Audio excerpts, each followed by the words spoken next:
2002년생으로 광주에서 태어난 문현주는 학창시절 태권도를 수련했으며 프로게이머를 안 했다면 무엇을 했을 것 같냐는 질문에 항상 운동선수라고 대답을 하기도 했으며 초등학교 5학년 때 처음 대회에 나가서 은메달을 따고 그 뒤로도 은메달을 몇 개 땄었다고 하죠.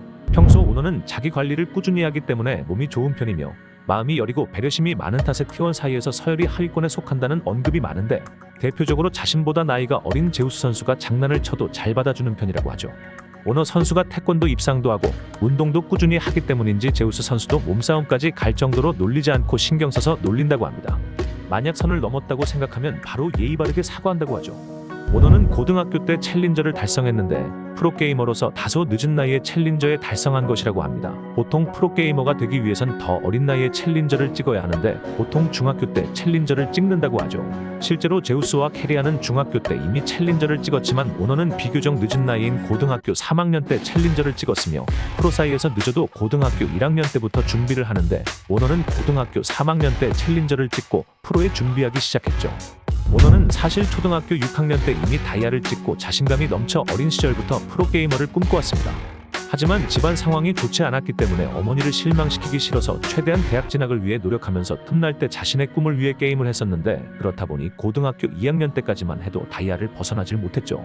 한 번은 울면서 어머니에게 자신을 믿어달라고 설득했지만 어머니는 대학은 나왔으면 좋겠다라는 생각이 강해서 반대가 심했다고 합니다. 이런 절망적인 상황 속에서도 고등학교 2학년 겨울방학이 왔고 이 시기에 오너는 마지막이라는 생각을 가지며 게임을 하기 시작했죠.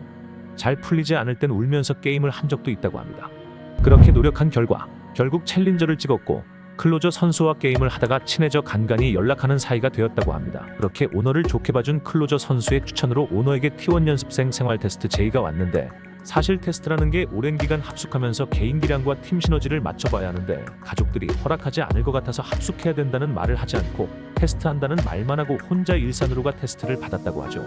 그렇게 소란스러웠던 연습생 테스트는 결국 합격했고 고등학교 졸업을 몇 달 남기고 프로게이머가 되기 위해 오너는 고등학교를 자퇴를 했다고 합니다. 프로게이머라는 직업은 수명이 짧기 때문에 계약을 할 때 다른 스포츠에 비해 계약 기간을 짧게 잡고 자신의 몸값을 키우는 사람이 많습니다. 하지만 오너는 시즌 도중 재계약 연장을 2번이나 했는데요. 덕분에 일부 네티즌들 사이에서는 호구가 아니냐는 말을 듣기도 했죠. 한 번은 계약 기간이 절반이나 남았을 때 또 다시 재계약을 한 적이 있는데 오너의 인터뷰에 따르면 T1이라는 팀도 좋고 페이커처럼 한 팀에 오래 남아있으면 좋지 않을까라는 생각을 해서 재계약을 선택을 했다고 합니다. 그러면서 오너는 자신을 향해 팀원 중에 호구 1명 정도는 있는 게 좋지 않겠냐는 말을 했다고 하죠. T1은 큰 대회에서 5번 연속 준우승한 경험이 있습니다.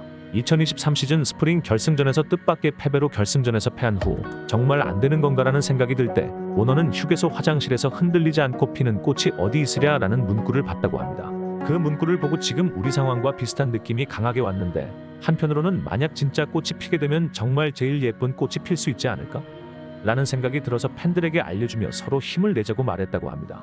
오너에게는 2개의 별명이 있는데 경기 중에 선수들끼리 소통하는 상황을 방송에서 보신 적 있을 겁니다. 하지만 방송에 내보낼 수 없는 문장을 하는 경우 그 상황을 아예 통편집한다고 하죠.